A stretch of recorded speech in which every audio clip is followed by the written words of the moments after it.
How's it going, everybody? Welcome to the Deep Zone Pod, bringing you up-to-date sports talk news from around the NBA, NFL with hot topics, trade news, playoff and draft discussion, debates, you name it, we got you covered. Unfiltered with hot takes on your favorite teams and players, some you're going to like, and, well, others not so much. The Deep Zone Pod has you covered for all your hot sports news. Just remember, this shit's unfiltered. How's it going, everybody? Back with a quick review of the NBA Conference Finals. To this point, we got the Heat leading 2-1 on the Celtics. The Lakers are up 2-0 on the Nuggets. And the game winner from AD last night was just almost dreadful for the Nuggets. They thought they had that in the bag, but AD didn't have it. He was there to win it. But kind of before we get into discussion on that, we're going to kind of introduce who we got today. We got Mark and Tayvon with us. I'll kind of introduce you first. Mark, how you doing? Pretty good. How are you doing? Not too bad. I had a good night last night. A lot of fun sports, NFL, NBA, just a ton of good finishes in general. Sunday night was great. And we got another good one tonight with the Raiders and the Saints. So ready for that. How about you, Tayvon? How you doing? I'm doing great after watching both games last night, or basically flipping in between both games last night. It was a good night for sports, man. I can't wait to talk about the NBA, man. Monday Night Football game. But, I mean, me and Mark discussed it on, I think it was episode 2 of our podcast. We both were kind of leading Heat. They started off hot. They were up 2-0, and then game 3 came back, and my X factor was Gordon Hayward. He came back, and he looked great. He helped the team out. Maybe that's what they needed. Maybe they're just missing him all along. But we kind of have a little discussion right here. Mark versus Tayvon. Obviously, we know Mark's a Heat fan. So I'm going to kind of just go with you, Tayvon. What did you kind of see with the series towards the lead at this point? Going into game 1, game 2, the Heat just basically did whatever they needed to do to basically get the W. Like, you could see that they was playing more harder. Celtics obviously going back and forth with the Heat throughout the series, but it just seems who wanted it more. And obviously the Heat is, what their team is basically the embodiment is play hard, try to get the win, especially battling back throughout a long experience game and throughout a hard, tough game. And they was the team that always comes out. They just wanted it more. In game 3, things completely changed and flipped around with Gordon Hayward coming back after that ankle injury. And I just feel as though like it just added more experience, more calmness into their offense. They knew how to get to their spots. They know how to get through and basically attack the zone. I feel as though with Gordon Hayward coming back, it just helped them so much. And even though Gordon Hayward didn't even have a really good game in terms of shooting, he was there in terms of basically helping out on the boards, helping out, moving the ball, basically playing great defense and everything. I feel as though that was the vocal point. That was the big point into game 3 of them winning as well. So what do you kind of like? What do you see this kind of series? Do you think the Celtics are going to take it? I mean, you kind of sound like the Celtics are kind of figuring out the Heat a little bit. I said they figured them out this game, but again, going into now game 4, basically with a few days to rest, it's going to be really tough to basically make a pick. But if I had to basically pick one team to come out of it, I would definitely say Celtics. But it's going to be a very close series for sure. It's going to probably go into 7 games. Yeah, I mean, you would imagine if the Celtics are going to take it. Personally, I don't think they're going to win out from here. So you'd imagine the Heat pick up 1, but kind of leave that into you, Mark. What are you kind of seeing? Obviously, you're a Heat fan, so you're probably riding the Heat right now. You're probably still feeling fine, or are you kind of worried? No, I'm very confident in my team. It was just, I don't, like you think like, oh, Gordon Hayward's back. Oh, wow, all this stuff. They're better, but I didn't really see that. Like, yeah, Gordon Hayward's back. He played 31 minutes. He chipped in 6 points, 5 rebounds, 4 assists, and 3 steals and a block, but in all that time, he was only a +1. I mean, I think he'll be better in games offensively, but I kind of see, like, as far as, like, rebounding and, assists, defensive numbers, that's kind of what he's going to do. He might put up a little bit more points. But if you're the Heat, you got to look at it, they had 3 guys who gave them 20 points in that game. Tatum gave them 25, Kemba gave them 21, Smart gave them 20, and their leading scorer of the game, Jaylen Brown, gave them 26. So from that point, that looks good for the Celtics. But then when you go look at the Heat, They had, I'm pretty sure they shot the worst they have from the playoffs, all playoffs, 38%. They shot 27% from three. That's just not Heat basketball. It's not how they play. Credit to the Celtics defensively, they played great, but even with that, the Heat missed some shots that they usually make. And for the Heat, not just this series, but in the playoffs alone, I feel like their best player has probably been Goran Dragic, and he had his worst game by far of the playoffs. He shot 2 for 10 from the field, 1 for 5 from three, and he had 5 turnovers, and he was a negative 29 in the game. Negative 29. How do you go negative 29? Yeah, that's what I'm saying. It's just a bad. He's had one of those bad games. That stuff kind of happens. You just have a guy who goes out there and he's playing hot, and he just has a bad game.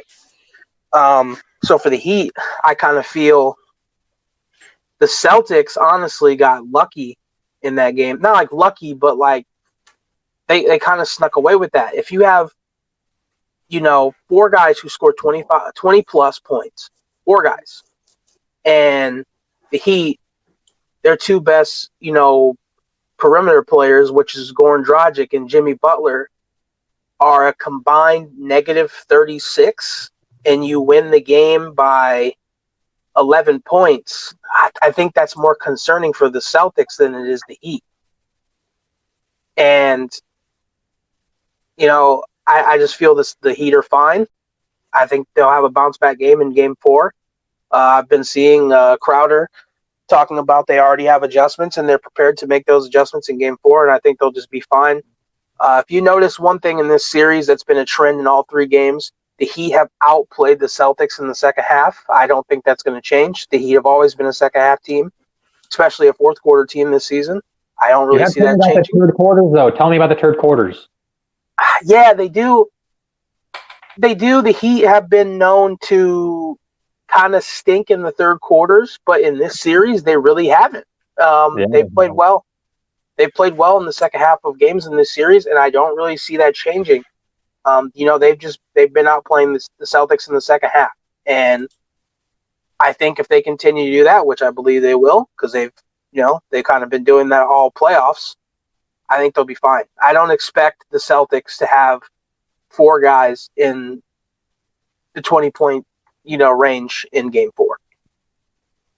Yeah, I mean, it's tough for any team to score 20 points with 4 guys. I mean, especially in the playoff, it's tough. Having that many guys play well on any given night is just tough. But yeah, I mean, just like I'm not sure if you saw anything yourself, Tayvon. Did you see kind of anything the Celtics were doing different against Dragic that made them kind of struggle, or was it just kind of just a bad night on your end? I think it was just a bad night, and the fact that Gordon Dragic was basically getting to the line a lot more, per se, than basically find his more shots. He took 7 free throws in that game, pretty much got him to that 11-point mark. He took 2 out of 10 shots, as I said, and 1 out of 5 from the 3-point line. It's just mostly the Heat not hitting their shots. And again, it goes for all players. Tyler Hero, who's usually one of the guys that's come out firing throughout the series, and also Duncan Robinson. Duncan went 4 of 8 from the 3-point line. Usually he would be at a more higher clip, especially during the series. Tyler Hero with 8 of 18 shooting, 4 of 12 from the 3-point line. It was just, again, as Mark said, the Heat not really making their shots. And to credit as well, you have to say, like, hey, the Celtics defense kind of did pretty good or pretty all right throughout the game. Just a simple fact that they made their focus on guarding that 3-point line as well. But also, too, just, again, the Heat throughout Game 1, Game 2 was hitting shots left and right, with Tyler Hero basically getting to the offensive groove, not really relying as much, and basically ball movement. With the Heat, this game, they just couldn't hit nothing.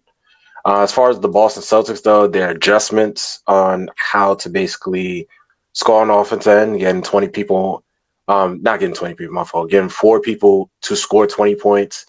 It's a rarity, but I think it's necessary for them to win. And I think with the addition of Gordon Hayward being there, and regardless if he doesn't score anything, I just feel as though the impact of basically having another guy that could potentially score 20 actually helps them out in the long run. And also, I feel as though they just trusted more into certain bench players that's coming in. Obviously, they give their starters more minutes to basically play against the Miami Heat, which is not going to last that long. But I've noticed that they've played people like Wanamaker, Grant Williams, who hasn't really been making a huge impact into the series. And Ennis Canner obviously will get his own 5.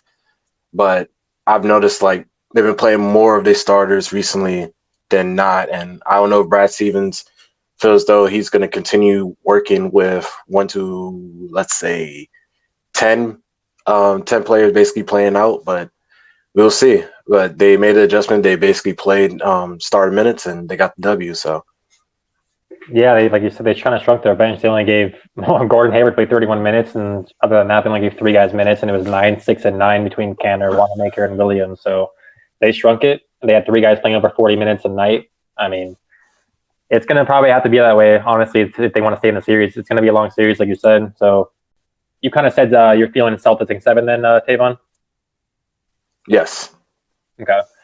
Yeah, myself, I said it in the beginning, I felt Heat in 7. I'm just going to stick with that. I think the 4 days layoff is going to be, it's good for both teams. It's good for the Celtics getting kind of Gordon, just that rest, and give them more time to kind of just get healthy in a way, just get that rest off all those guys playing all those minutes. But again, when you win a game, you kind of want to get back out there, and they give the Heat 4 days to adjust to what you kind of did against them.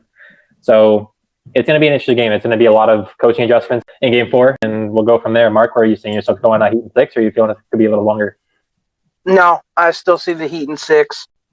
Also, to add on my kind of like talk about the Heat earlier, the one thing I'm just confident on is, they have no answer for Bam.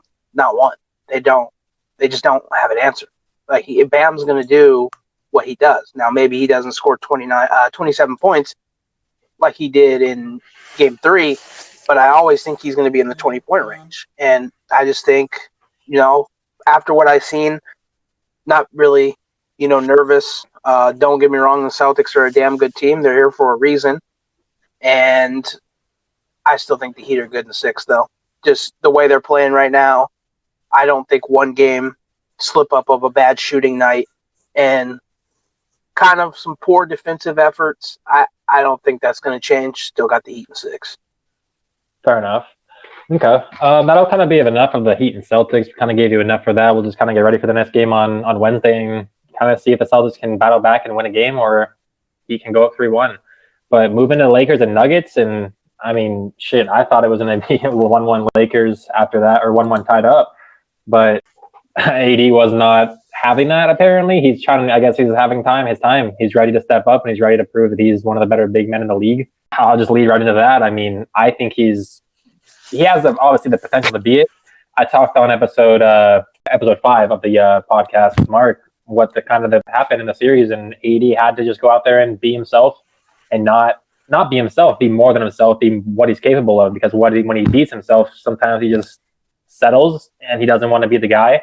But I can't say that about him in the series. He's literally shoved it to the Nuggets. He's been there. He's been the force that they can't stop, and he's continuously done it. I mean, when you hit the dagger last night, it just kind of settles it for me. I think he's kind of taking that next step you need to kind of be a championship player. And with that, I'll just kind of let you take it, Mark. What do you think? Is AD the best big man in the league? Yeah, I definitely think AD is the best big man in the league. I think he's a top 5 player in the league. I really only think the players that are better than him in the NBA is LeBron, obviously, Kawhi, Luka, and I would probably have to go Kevin Durant. Those are really the dudes I really only think that's better than Anthony Davis. I think people would be shocked that I don't have Giannis on there. But we talked about it before the podcast. I just think AD's a more well-rounded player than Giannis. But yeah, I definitely think he's the best big man in the league. I think he always has been. I just think, he's getting that opportunity on that stage to show how good he is. Because, playing with the Pelicans, obviously Anthony Davis is great, but, it's the Pelicans. They weren't, a team built to compete, and they never had expectations to compete. Now he's on a team that has expectations to compete, not only compete, pretty much to literally win it all. If you don't win it all, it's a bust. It's win or bust. And I think in today's NBA, I feel if you're a big man and you want to have an important role on a championship team, you have no choice but to be a dominant force. Because if you're not dominant in today's NBA as a big man, you're a waste of space. You literally have to dominate the game, and you have to prove that what your worth is. And he did that last night, and he's been doing it, I feel, since about Game 3 last series when they played the Rockets. I started to see that he flipped that switch. Talk about a waste of space. What the fuck was Plumlee doing? That was a waste of fucking space. He gave all the fucking space to the AD. He didn't even want to guard him. He literally fucking gave up and stopped running at the guy. What did you guys see of that? Like, Maybe he took a glance at his brow. I don't know what that was, man. That was embarrassing as shit. If he covered him, they had no option. I don't know, man. But that just blew my mind. What do you think? What do you think on Anthony Davis, Tayvon? I think AD is the best big in the world right now, or in the NBA as right now. AD has the skill set to basically create off the dribble, go on the post, can handle the ball somewhat similar to a point forward, and he basically has the IQ and show, do it off ball as a lot or work into the 3-point line and get his shot going. He's very hard to guard. I mean, obviously already with his wingspan, we all know coming in to the NBA, literally this guy was going to be a really good player, franchise player, going along to the team that he was with. The simple fact of the matter of AD being that really good in a short amount of time, but also with the skill set, I feel AD is the embodiment of what you will want as a power forward / center. But again, my only knock on AD again is just basically the simple fact that he's not willing to bang at that center spot. But it makes sense and a good reason why he doesn't want to do that. He feels more freer, catching the ball around the high post, around the low post area, and just doing, getting to his job and doing whatever. And then on the other end, just basically becoming that weak side person that can, block shots, basically get a rebound, bump inside against the team's best center or power forward, and just basically work from there. And the ability to switch on defense, I think it makes him probably one of the premier two-way players in the game. Yeah, that ability to just guards and just really anyone, like you said, switching is just so key, because you look at Jokic and when he has to switch on anyone, I mean, it's a damn joke out there. So just that ability to just guard people at a high level is freaking very valuable. But that'll lead into another little Nuggets discussion on just kind of Jamal Murray. I mean, I know you think he needs to do more, Mark.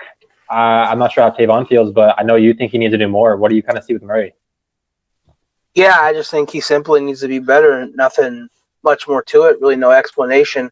Like we talked about it in our preview of the Lakers Nuggets, I said that Jamal Murray's role was going to be key because the way that the Nuggets play, it's really all on, Jamal Murray and Jokic. And in the last series, that worked for him, got to a Game 7, and in the Game 7, it came down to Jamal Murray and Jokic versus Paul George and Kawhi.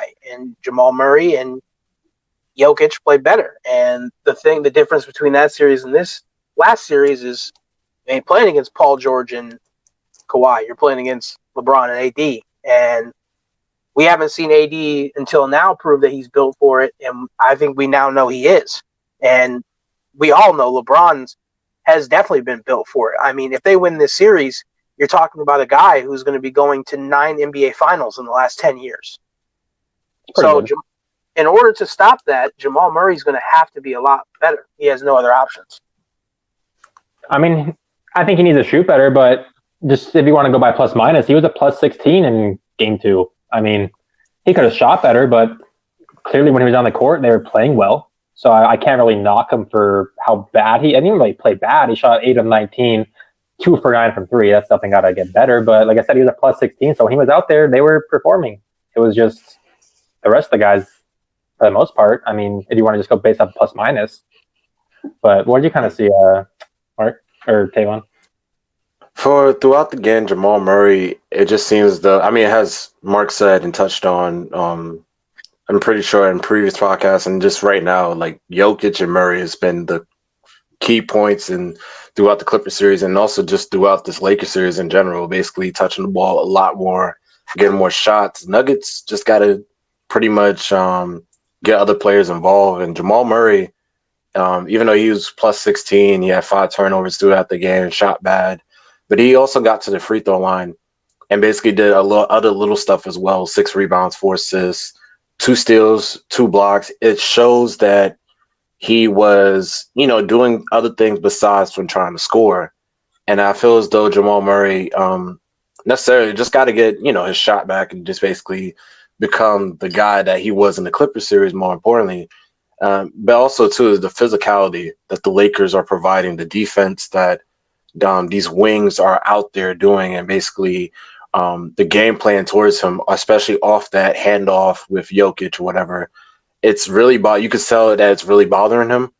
But also, too, the Nuggets just have to do better, or the game plan is to do better with the other players that's surrounding him. I think Jokic found ways to basically get to the free throw line. He shot 12 free throws. He made 11. I mean, it's more of just getting other players going, and then I think Jamal Murray will get going for sure. So do you think it's just shot selection, or are you just missing shots? I think he's just missing shots, honestly, and I think it's just the physicality of how the Lakers playing. You got to give credit to the Lakers defense and how they've been playing as well.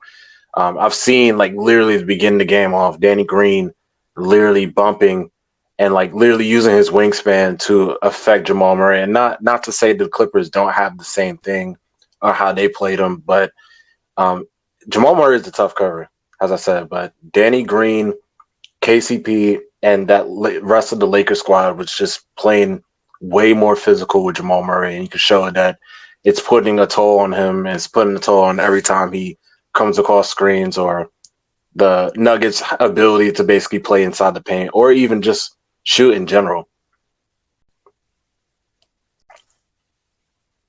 You guys got anything else or no? Nope, that'll be it. Okay. So what do we think? I mean, are the Nuggets dead? Are they going to get back in this? I mean, myself personally, I think they have a chance. If they can come out hot in game 3 and find a way to win it, I mean, quite frankly, they almost won game 2. So I could see them being in game 3 again. We'll see kind of how it goes tomorrow, but I think they got a shot. If they can win that game, they can go back in it and think, hey, we should be up this series 2-1, if not for a last-second heroic shot for AD, and we got a shot to stay in this. I don't think anything at this point can kind of make this team kind of feel like they're out of it after what they've gone through. 3-1 back-to-back series. No team's really ever done this before. They kind of feel like they can. I mean, they said it. They feel like they want that respect, and they're not going to give up until I think they lose 4 games in a series. So, yeah, it's going to be pretty dreadful in that situation when you get that shot on you. But I don't know. How are you guys feeling? I think the Nuggets still got a chance. Am I stupid here? Yeah. I would have to say I think you're stupid when it comes to that. I've always said that, when LeBron sees, LeBron's a shark in the water. When he smells blood, that's it. You're done. I think that shot last night was the dagger in the heart. I think, while you could say, yeah, they think they should have won that game, they didn't win that game. They didn't win that game. And the Lakers stole that from him. AD went in and said, you know what? You want to win this game? Fuck you. I'm going to shoot the ball, and I'm going to win the game for my team. And LeBron knows he got bailed out last night, and he knows he owes his team for the rest of the series because his co-star stole a game for them. Now they're up 2-0. And LeBron, like I said, I'm just repeating myself, but when LeBron sees that a team is mentally defeated, he's going to take advantage of that. If there's somebody that's mentally strong, it's LeBron. So for the Denver Nuggets, are they dead? No. I don't think they're dead yet. Obviously, I don't have them winning the series, obviously, but I don't think they're dead. I think you're right on that, Jake. I think the simple fact of the matter is hey, we could have won this game basically off of the Lakers' turnovers, basically off of their mistakes. If we basically, play better defense and basically get into the groove and make sure Jokic and Murray get to the free throw line and hopefully get other people involved, I think they have a chance of winning and always will have somewhat of an advantage to basically make this into a game 6 or something like that. But again, after last night with AD hitting that shot and just basically looking at the numbers and everything, I think it will bring some confidence for the Nuggets to basically play, especially for game 3, especially when they're going to have, even though there's no fans out there, it's going to be somewhat virtually seeing Nuggets fans and just basically seeing the fans getting ready for them and whatnot. I feel like the Nuggets could potentially get more confidence playing against the Lakers and basically see if they can pull out a game for game 3.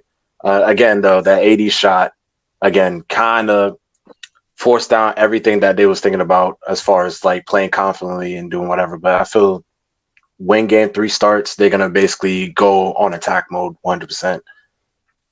Yeah, I see that. And I mean, nothing to point out, the Nuggets shot 75% from the free throw line. They literally missed, only 8 of them, but when you're missing 8 free throws in the playoffs, that's 8 points, and you can almost put that game away with too. So and not only that too, is more importantly too, the Lakers was 23 turnovers compared to the Nuggets 19, and then not only that, just the shooting performance of the Lakers, and again, I feel as though the Lakers is not going to really like shoot as bad or create a lot of turnovers like that.